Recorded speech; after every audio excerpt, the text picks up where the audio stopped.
Amateur Traveler is in its 20th year now, but can you imagine if I had people on the show who had never been to the destination, but had just read about it or seen a movie about it? That wouldn't make any sense at all, and you wouldn't listen. We all know how important it is to receive advice from people who know a destination to get the most authentic local experience. And a great option for experiencing this is Explore Worldwide and their authentic small group adventures, led by local tour leaders, perfect for solo travelers who want to meet like minded people with a desire for adventure. I'm often an independent traveler, but two of my last three trips were with small group tours because they organize everything and it's a lot easier. If you want to recreate the tour I did to Malta, they have a Malta and Gozo Discovery Tour. I'm intrigued by one of their tours called A Taste of Sicily. The company again is Explore Worldwide, and visit exploreworldwide.com to learn more. And thanks to Explore Worldwide for sponsoring this episode of Amateur Traveler. This episode of Amateur Traveler is sponsored by DK Eyewitness Travel Guides. These colorful guidebooks are filled with great information and are one of my favorite guidebooks. I have 25 of them right here on my bookshelf. Learn more at dk.com. I got my bags packed, I'm on a roll. I'm heading out there and I'm ready to go. Looking real good in my passport photo. Amateur Traveler, episode 471. Today, the Amateur Traveler talks about lots of barbecue, live music, and the LBJ Presidential Library as we go to Austin, Texas. I know that I should be heading home, but maybe not today. Welcome to the Amateur Traveler. I'm your host, Chris Christensen. Just 2 weeks until the 10th anniversary of the Amateur Traveler as this show is recorded, but we'll talk about that later. First, let's talk about Texas. I'd like to welcome to the show Mike Hinshaw from nomadictexan.com, who's come to talk to us about Austin, Texas. Mike, welcome to the show. Thank you very much for having me, Chris. And you lived in Austin at least until recently. How many years did you live in Austin? I actually was one of the few people in Austin that was born there a long, long time ago. I lived there for about 2 years, and then I got married, moved away, and came back and have lived there for 20 years before I moved. Oh, wow. You must have seen quite a few changes in the Austin area. My grandmother, before she passed, lived there, and I think there was probably 50,000 people at that point in time, and there is now 700,000 plus in the city proper, and probably almost 2 million with the suburbs and surrounding area. Excellent. And why should somebody go to Austin, Texas? It is a fun place. It has wonderful food. Of course, this is all my biased opinion, but it has wonderful food. It has great music. It's the music capital of the world, is one of the phrases they say about Austin. There's a lot of outdoor activities, a lot of historical buildings and venues and museums. But I guess from my standpoint, the music when I was younger probably was the biggest attraction. And now it's more food, because there is some wonderful food that I don't think people know about. Excellent. Well, what order should we tackle that in? What would you recommend someone do, see, and eat when they come to Austin? See and eat. If you want to start with see, I've got plenty of things. Most lists will tell you about the bats that fly out from South Congress Bridge on the river. That really is a phenomenal thing to see and witness. But one thing people don't know half the time is you don't stand under the bats when they take off. I would have thought that would be self-evident, actually. Well, you would think that, but it's amazing how many people that visit for the first time actually stand right under it. In my opinion, the best way to do it is to rent a boat if you have a party or a group of people, and go down about quarter to half a mile and watch them as they exit the bridge from that standpoint. But it is kind of a unique thing to see, and I don't think too many cities, at least in the state, have that attribute, and it's really kind of neat. Everybody that comes to Austin I used to take, and they were all goggle-eyed about it, so that was one thing. I would encourage people to take a dip in Barton Springs Pool, which is a little fresh springs off the river that maintains a 70-degree temperature year-round. It doesn't matter if it's the middle of winter or the middle of summer or whatever. It's a fun place to go. Now, you say the middle of summer or the middle of winter. You have more summer than you do winter, as I recall.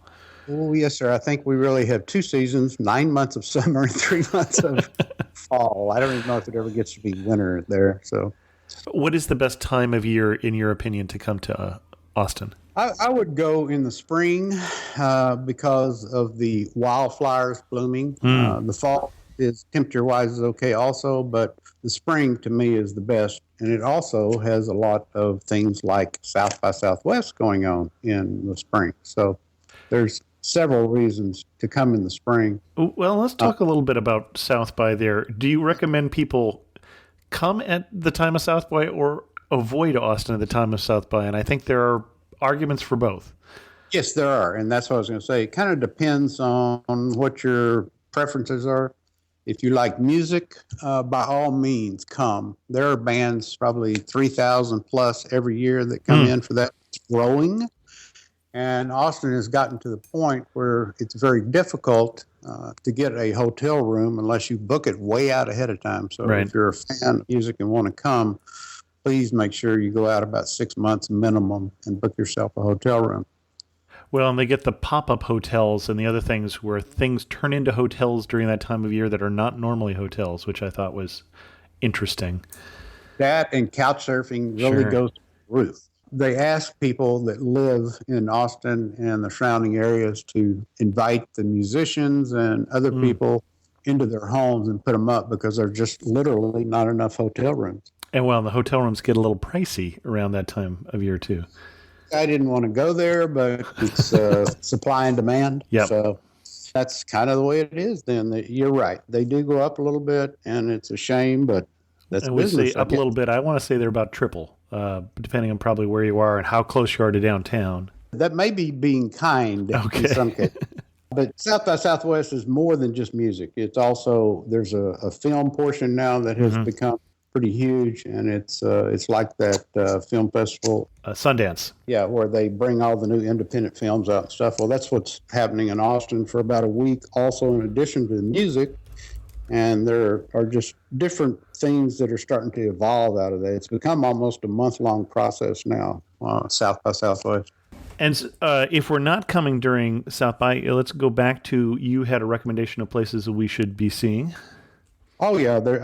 I've got a good laundry list for sure. One of the things that I think may not be really highlighted on a lot of things to do or guidebooks and stuff is Mount Bunnell. I think it's got 100 steps or something like that. It's about an 800-foot climb, and it's on the river. And you take your time getting up if you're as old as I am, because it is a little bit of a hike. But when you get up and you see the view over the Colorado River, it's breathtaking. I mean, it's amazing to sit there and look out over the landscape. So I would recommend that if you're in good enough shape to climb 100 steps or 800 feet. Okay. 6th Street is probably on everybody's list, every guidebook, etc. And it kind of resembles Bourbon Street, I would think. And it's got a seedy side and it's got a good side, and it is what it is. But there's a lot of wonderful attractions and things to see on 6th Street. And some particular attractions or places that you would recommend? Yeah, if you like comedy, they have Esther's Follies, which is really a good comedy show. When I was managing a group of retail outlets in Austin, I was based in Austin, they always pick somebody out of the audience to make an example out of.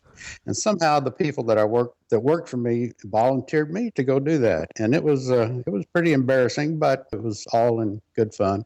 But it's a funny show, and they are pretty well up to date on current events, and they make fun of what's happening out in the world, especially when it comes to the government. But I would definitely go to Esther's Follies if I was down there. There's lots of good music, and some of it's in good venues, and some of it's a little bit lower down the totem pole. But you can find just about every kind of music that you want to listen to down there. There's also a couple of great hotels if you want to stay in historical places. The Intercontinental, which is, I think, about a block off of 6th Street, if I'm not mistaken. is wonderful decor on the inside.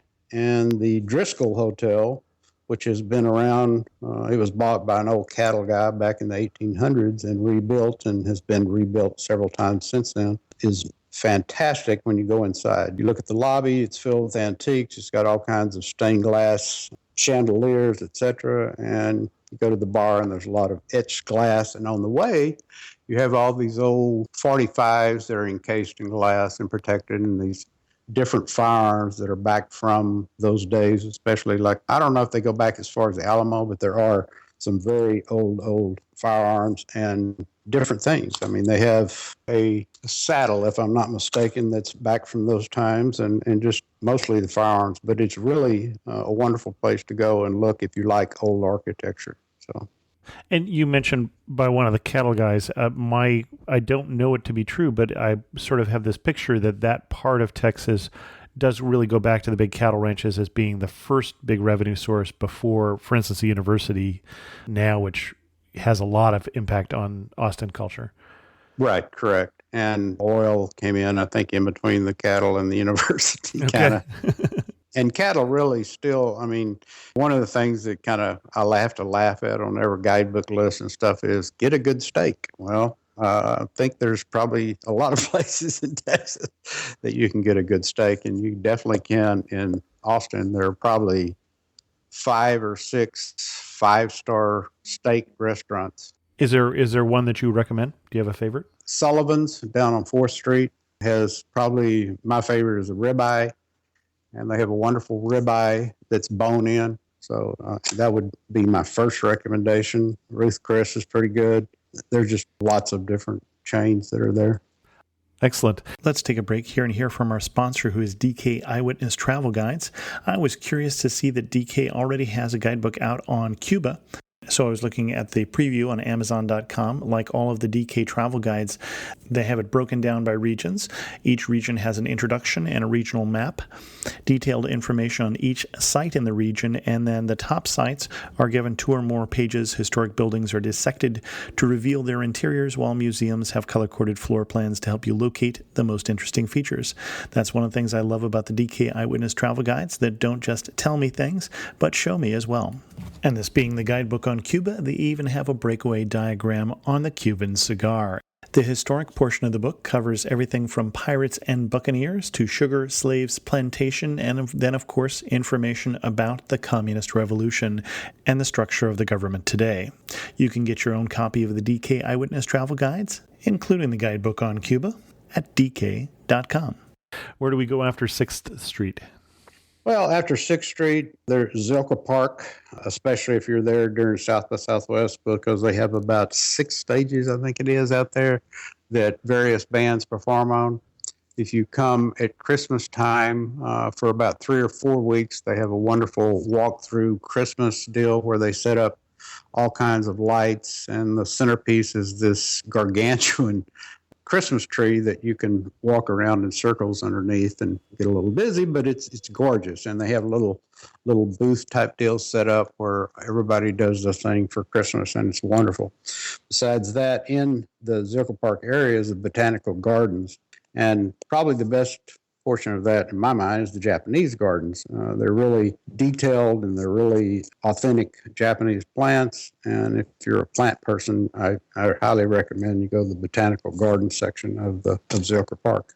Same park where they record the Austin City Limits TV show with the live music from Austin? No, now they have an indoor facility on Austin City Limits, which okay. is it used to be in a university building up on the top, and it held about 500 people. And because of the popularity of it, and because it was just getting too tight, I mean, so many people were getting angry because they couldn't get tickets and stuff like that. They expanded and built one about 3 blocks away. Its own facility. It's got, 2,500 seating, something like that, and it's usually filled no matter who's playing. They've got a statue of Willie Nelson out front, which is kind of apropos since he was very instrumental in helping the Texas cowboy music, or whatever you want to call it, rock and roll cowboy, get started back in the 70s. And he plays with them pretty often. Now, Zilker Park does hold the Austin City Limits Festival, which is, I think, in September usually. So there is a portion of Zilker Park that has the ACL deal, but it's a festival that they do, an outdoor festival, and it's usually 3 days, if I'm not mistaken, in the fall. It has 5 or 6 stages and it brings in all kinds of bands, and they're from all over the world, just like South by Southwest. So it does have a music tie. For the kids, they've got a little railroad train that the kids can ride. I remember when I was a child doing that. Excellent. What else should we see in Austin?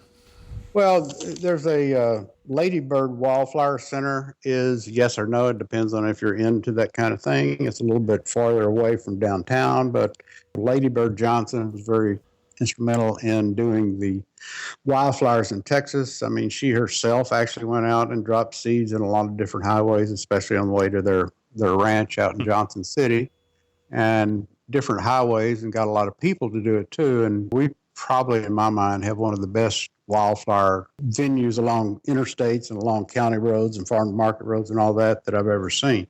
And this is a center where they kind of explain the history of her passion for wildflowers and stuff, and it's on the south side of town, and it's worth a visit. Now, out here in California, our most popular wildflower is the California poppy. What's the big one in Texas? You got to know the answer to that, I would hope. I was either going to go with the yellow rose of Texas or the lupin, but I don't actually know the answer. The bluebonnet is our state flower. It's grown. It's probably 75% of the wildflowers along the roads around Austin and in Texas all over, because it's become such a, we've associated Texas with that specific flower a lot. So it's definitely the bluebonnet. Okay, excellent. Another thing is, if you're downtown, I'm going to go back down there, is the Paramount Theater, which was built in 1915. It's doing its 100th year celebration this year. So if you're in town this year, it's well worth going and seeing it. They have concerts, they have shows. If you're in town around Christmas, they always have 2 or 3 regular acts on an annual basis around Christmas, and do a 1-week themed show for each of the different acts and stuff, and it's well worth it. It's funny. It's entertaining. My wife and I, when I was married, saw Phantom of the Opera down there. It's got a pretty wide and varied ability. It has a lot of rock and roll music and concerts because it's a small atmosphere, but the architecture is phenomenal. It's, like I said, it was built in 1915, so you can imagine how detailed and how ornamental it is. Okay. Hamilton Pool is outside of town. I think it's about a 25-minute or something like that. It's preserved. It's a natural springs-fed pool. It's got a 50-foot waterfall on it. Doesn't have lifeguards, and you swim at your own risk. But back in the 19th century, the Tonkawa and the Lipan Apaches, I don't know if I'm saying that right, were known to reside around that area. So sometimes when people are digging in the dirt and stuff out there, or the sand, they find arrowheads and all kinds of different things that date back to the Indian culture. If you're here in the fall, I would definitely try to go see a University of Texas football game. It is one of the premier universities in the country. Obviously, football, if you live in Texas, is almost like a religion. I think on Friday nights, you're going to find, I want to say 85% of the population at a high school football game. And on Saturday, they're either watching it at home or they're at a particular college or university game in their local area. It's like, as a young man, I know it's a rite that we all go through. I played football in junior high and high school. I blew out a knee. My 3 sons, all, even though their dad told them, don't do that, you're not going to like it, you're going to get hurt possibly, blah, blah, blah. Well, they all 3 had to do it because of the peer pressure. It's amazing. But thank God all of them, well, one of them played until his junior year, and the other 2 got out after their freshman year. So they weren't as inclined to keep playing the football game. But the University of Texas has a tailgating program, and it covers blocks and blocks and blocks. And I mean, it's a riot. Some of the people go there strictly for the tailgating parties. They don't even have tickets to the game. They just set up their burn orange and white. I'm serious. It's amazing. It's like an outing type deal. The LBJ Library, if you're a historian, is here in Austin, Texas on University. Presidential Library. Yes, the Presidential Library, excuse me. Those are fascinating, I find. I haven't been to that one, but I highly recommend, if you're near a presidential library, to check it out. Whether or not you're American or somebody traveling from overseas, they're wonderfully interesting. It's interesting because we had a couch surfer that was from Australia trying Mm-hmm. to prove some point on some law that we had in place or something like that. And he stayed with us for a week while he did his research at Hmm. the Eldridge Library. And then he went on to another presidential library in Georgia or Kansas. I don't know. He was doing all the most recent presidents. And I thought it was interesting that somebody from Australia would come up and spend that much time trying to research a point or a legal point in our government. Hmm.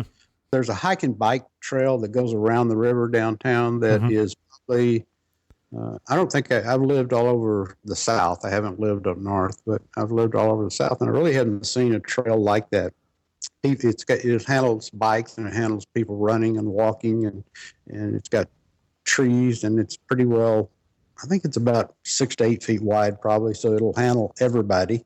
And there's usually not any conflicts because somebody's in somebody's way or whatever. It's got to be 5 miles round trip, I'll guarantee you. And people use it. And people, when they come in from out of town and visit, they always talk about going down there and doing their exercise, whatever they may be, whether it's a runner or riding a bike or just walking. It's a wonderful place to go and exercise. Okay.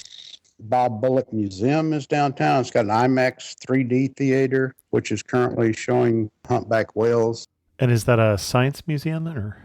It's actually, Bob Bullock was a lieutenant governor for the state of Texas for quite a while. And Okay. it's basically a history museum Oh, and okay. talks about and everything that has to do, although the IMAX, it kind of branches out and does its own thing. But it's well worth a visit if you're interested in Texas history. And you bring up Texas history. I'm just curious because I have heard, I've been to Austin a few times, but I hear people talk about Austin and Texas as two different things. That Austin, some parts of Austin are very Texan and some parts are very different. Now, you're living somewhere else in Texas right now. What's your impression of what about Austin is like being in Texas, like high school football, and what's different? What's different is politics. Okay. Okay. That's what I got that impression. Austin is very liberal and very democratic, I guess, and everything else in the state of Texas is red and conservative. So I think that's the basic difference. Things that happen in Austin wouldn't happen in most of the other parts of Texas because they're so conservative. Like what? And I'm not saying I'm either one. Yeah. Okay. A lot of the people in Austin have facial jewelry and piercings and stuff like that. And if you try to do that out in San Angelo or someplace in East Texas, they'd throw you out of town. I mean, you can't do that. I mean, it's that redneck when you get out of the Austin area. And now you could probably in Dallas to a certain extent, but you're not going to get away with it as much in Dallas as you do in Austin. Austin doesn't care. Very liberal, very laid back community. And I think Willie probably helped convince everybody to be that way when he first hit town in the 70s. That's the big difference. It's just politics. And it's almost like if the red says the sky is blue, then the blue in Austin is going to say, no, it's not, it's gray.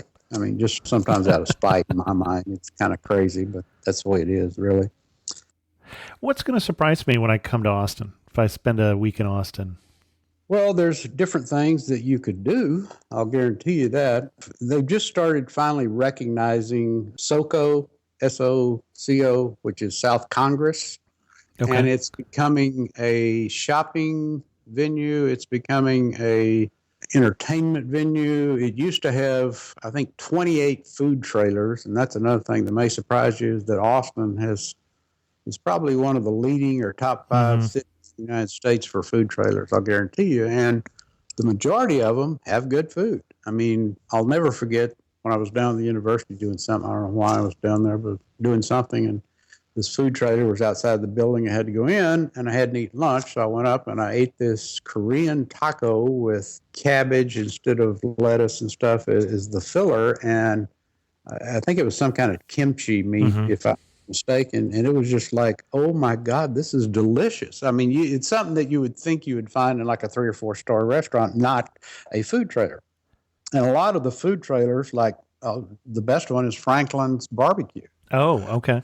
If you go, I mean, Texas in my mind's got two foods: Mexican food and barbecue. And that's if you come to Texas, you've got to try various restaurants of both those styles of food. And when you say Mexican, that's Tex-Mex more than Well, some of it is, some some of of it it is. isn't. Some of it, okay. Yeah, I mean, it depends on the particular restaurant you go to. Yes, a great deal of it is Tex-Mex, but then there are many authentic Mexican food restaurants, and Okay. one of them is one of my favorites. So, I mean, I've got a whole page of restaurants on barbecue and on Mexican food both, because there's so many to choose from and so many that are at different price levels, blah, blah, blah. So, Now, and you mentioned Franklin Barbecue. We can't let that go without a mention. My understanding, and I've eaten at Franklin Barbecue. I was actually flown down by the National Pork Board to have a dinner at the Franklin Barbecue, and they bought out the whole restaurant. But I understand that normally I would have to wait in line for 3 hours.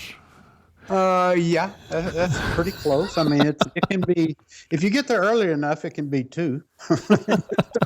If you get there at 6 a.m., I think well, no, he doesn't open till 11, so it couldn't be two. Yeah, you're going to wait 3 hours pretty well. And then hopefully when you get there, they're not going to say, sorry, we just ran out, because they open at 11 and they keep serving until they literally run out. And when they run out, they're out. You have to go back the next day. So there's always that person in line who sees the person in front of him get their barbecue and then gets told, sorry, we're out. But that's the way it is sometimes. Well, and I'm told you should be very suspicious of a barbecue place that doesn't run out, because barbecue takes a while. So barbecue, if you're talking brisket, yes. Yeah. Brisket takes probably a good 12 to 15 hours. yeah, If you do it right, you never want to put it directly on the fire. You got to have the fire off to the side and let the smoke and the heat come up through, and that'll give you the ring around the brisket that you see, the red around the outside of the brisket. If you put it directly on, you're going to either overcook it or undercook it, one of the two, because it's just not meant to be cooked that way. And of course, you need hickory or mesquite wood. You don't want to put it on over oak. But a good barbecue guy like Franklin, actually, he kind of tells you that you don't really need sauce on it.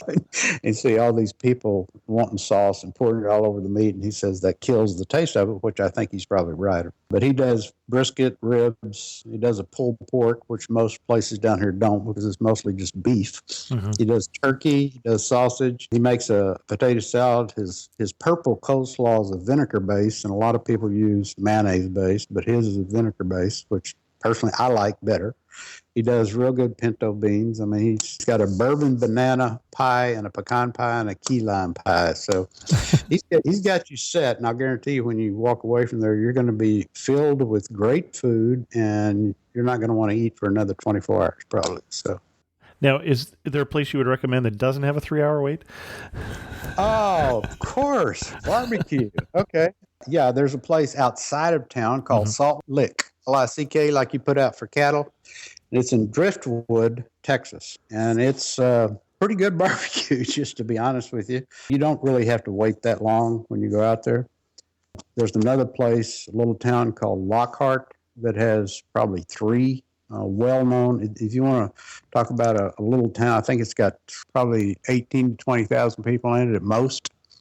And it's got Smitty's, which has been there since the turn of the century, and used to be one of my favorite places, because you walk in through the kitchen. So you're walk right by where all the smoke's coming out, and you smell it. I mean, it's a wonderful atmosphere. You walk around and they take your order, and you get served on butcher paper. There's no cutlery at all. You don't get a fork and a knife. And you get, let me see, I think it's white bread and pickles and onions on the table. It's a fascinating place to go eat barbecue, and you eat off of picnic tables on butcher paper. And like I said, you don't get to use forks or knives. They had a little family feud when the father died, and the daughter kept that place and the name Smitty's, and the son opened up a place on the edge of town called Kreuz. Don't ask me I think it's Kreitz, but it's Kreuz.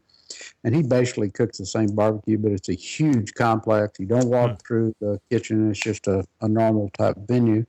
There's another place called Black's. So there's 3 different barbecue places in Lockhart that are well worth visiting.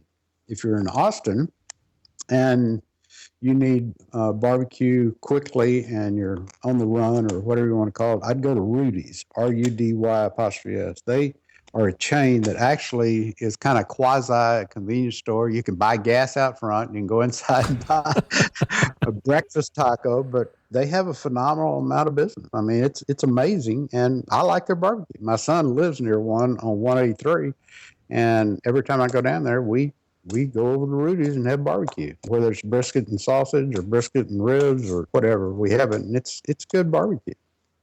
My favorite, though, is Cooper's in Llano, Texas. That's about an hour, 15 minutes from Austin. This is interesting because they have all these outdoor pits, and the fire's on the end where the smoke comes up through, and you go in, and they have an item called a big chop, and it's basically a pork chop, and it is probably, God, I'll bet it's close to 3 inches thick. Oh, my. It's unbelievable. And they make a vinegar-based sauce. They don't make a ketchup-based sauce. Mm-hmm.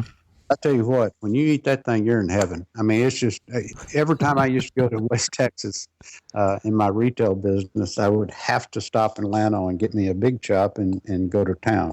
Now, are there other things that, if we're going to make a day of it and go out in that direction for that far, are there other things that we should do on the way to, from, or after? Well, hopefully you'll go in the springtime when the bluebonnets are blooming, and they will be all the way beside the road on Highway 71 or 29, depending on which route you take to get out there. They'll be on the side of the road all the way between Austin and there. And if you don't get tempted to stop and take a few photographs, then something's wrong with you, in my opinion. Llano also has some little different shops and venues of antiques and stuff like that a person could probably spend a couple hours walking around the little town. And I know the mayor, he's a pretty good guy too. Terry Tex, T-E-X, taller. He'll kill me for putting his name in here. But anyway, he's a good guy, and it's a typical West Texas town. Barbecue, a few shops, and a bunch of deer out on the prairie around the town. If you go out there and you're there after dark in September through November, I would caution you not to go more than about 10 miles an hour because the deer are in what they call the rutting season, and they are crazy after dark. You don't want to be driving around West Texas, or the hill country it's called, after dark. County line is another one here in town, but I think they've gotten a little bit, I don't know how to say this. They're kind of tried to go too far, in my opinion.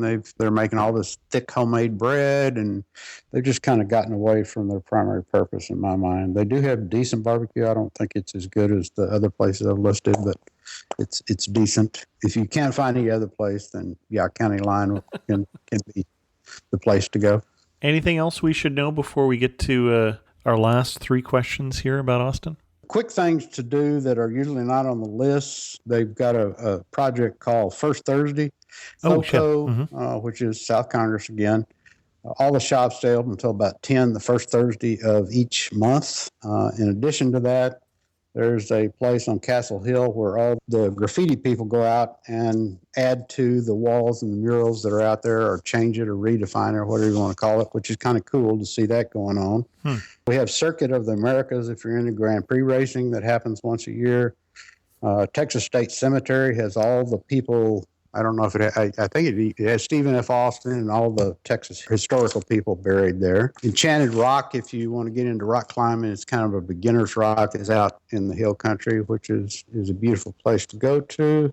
Oh, there's a little downtown. If you are inclined to imbibe in beer, there's a deal called a pub crawler where I think it holds 12 people, and you basically pump, and it moves this little vehicle. You pump like a bicycle, and it moves this little crawler around town, and you hit a couple of bars, and as you're going, you get beers pulled because you're pumping the vehicle to move, and it also lets the beer flow through, which is kind of a different, unique way to do it. Oh, if you like roller derby, the old airport here has roller derby. And I'm not sure that all our non-American listeners know roller derby. To the best of my ability, what we're talking about is men and women's teams. They're separated by gender, where they go around a rink that I'm going to guess in about 100 feet long and probably 250 to 300 feet in circular motion. And they wear elbow pads and helmets and stuff. And their basic objective is for a member of their team to get past everybody on the other team.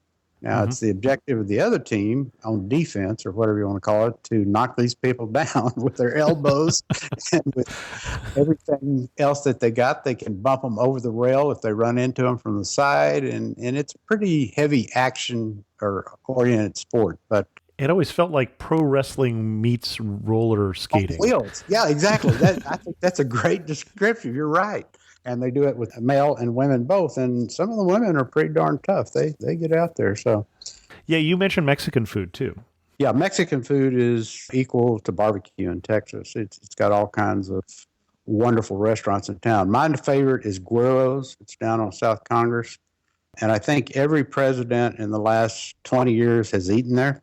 Some of them have dishes named after them. It's amazing. But it's probably more Tex-Mex, like you were talking about earlier, than true Mexican food, because it does have a lot of spicy salsas and spicy flavorings on the enchiladas and different entrees. Hey, don't get me wrong when I say Tex-Mex versus Mexican. I like Tex-Mex. I like a good fajita, but it's not really Mexican. No, So, Mexican food is really a little bit, to be honest with you, more bland than Tex-Mex. Tex-Mex is a lot more spicy, in my opinion. That's just my opinion. We have a place called One in a Million. If you like breakfast tacos, they open at 7. They shut down at 3. It was featured on Man versus Food. okay. Every taco that they put out weighs 3/4 of a pound. Oh, good grief. And there's couples that can't finish one. Well, he ate 4 1/4 tacos, actually, which Oh, good he was grief. trying to break the record, which was 8, but he can't do it. He couldn't do it. And that's called the Don Juan taco. The record is 8. And Juan Mesa, who is an ex-school teacher, opened it, God, I think back in 1980. And it's funny because he greets every person that comes in the door. I mean, gives them a handshake, and he does not ever miss anybody. So if you go there and don't get your handshake, then I'm going to be very surprised. Chewy's is another place that's based here in Austin, and it's kind of a Austin has this phrase called "Keep Austin Weird," which the rest of the state agrees with 100%, and some of the locals like it that live in Austin, and they have little statues of Elvis Presley and all kinds of just different things that you wouldn't think you'd find in a Mexican food restaurant. But they do a pretty good job at Mexican food. High end, you've got Fonda San Miguel downtown with rellenos, which is basically a pepper chili relleno. rellenos. Yeah. They stuff with different meats and things. There's a taco chain called Torchy's Taco, which really gets out, and they do wonderful tacos, basically. My son turned me onto that, and a lot of the places my middle son turned me onto because he's kind of a foodie like I am, but they put everything together that you can think of. I mean, chipotle sauce, carnitas, pico de gallo, cojito cheese, which is a fresh Mexican cheese. And That's the white cheese. yeah, exactly. And they put all kinds of combinations together that you will not find in most restaurants. And it's very neat to go in there and experiment and try different tacos. My Mexican food place is called Taqueria Guadalajara and is located on Ranch Road 620 on the northwest side of Austin and barely in Travis County still. And it's a little chain of about 4 or 5 that I think may have 15 tables, if that. And they turn the people pretty rapidly. But when you go in, they have all kinds of different salsas. And their plates are really not as spicy as a Tex-Mex place. So if you like authentic Mexican food at a very low price, Taqueria Guadalajara is what I'd recommend. We used to have one called Dario's that was down on 6th Street on the east side of 35, but it closed about a year and a half ago, but it's still on the list of places to go and eat Mexican food. I was looking through the list yesterday, and I said, oh, my God, I can't believe it. It was fantastic. So anyway, if you like French or kind of continental food, I'd hit Justine's, Okay. Olive and June, and Fabi and Rossi, Fabi and Rosi. And those are my middle son, Sean's recommendations. And everyone that I've been to or gone with him, it's been phenomenal food. So Excellent. the other thing is seafood. They have a chain called Trulux. And I don't think that's countrywide. I think it may be just based in Texas, but it may be spreading. But they have stone crab claws, and oh my God. You want to talk about a dish that gets to me, it's stone crab claws, and they do a wonderful job. So true Lux. And I'll stop there on the food.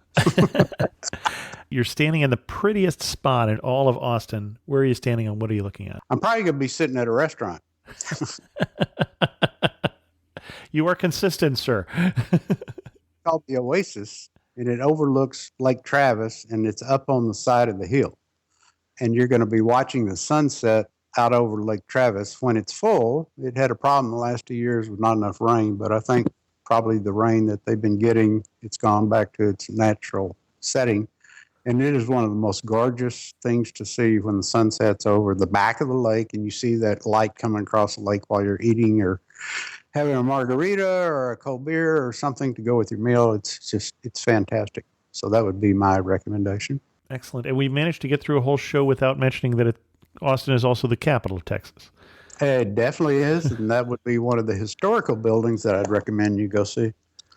I'm kind of a history nut, and I like going to see all those type of buildings like the Driscoll Hotel. Mm-hmm. It was made a long time ago by the ranch guy or the cattle guy, and you go into that place, it's phenomenal. But the Capitol has got the Star of Texas and stuff on their door handles, on their hinges on the doors. I mean, it's just it's amazing how deep they go in with the Texas detail. Well, and I'm curious to hear your answer for this one, given we talked about keeping Austin weird. One thing that makes you laugh and say only in Austin.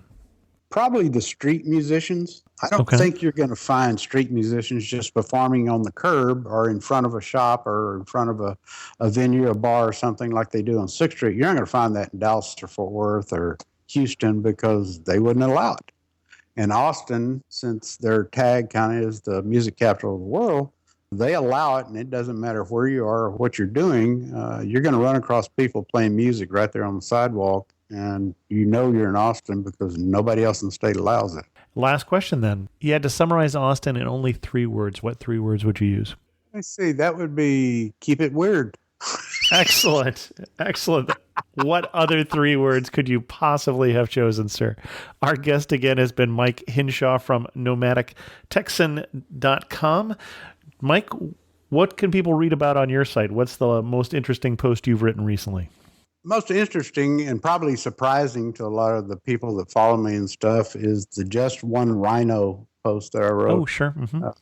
Part of the 120 bloggers or travel writers or whatever we're going to be called today, because that's a big topic these days, that I wrote to try to help save the one rhino. And it was written back on my birthday, February the 24th. I chose that date when Brett Love put the calendar out because I knew it was my birthday and I wouldn't forget it since it was my birthday. But think about the rhinoceros. It's a dinosaur and it's been around for thousands of years, I believe, maybe only hundreds, but it's been around for a long time.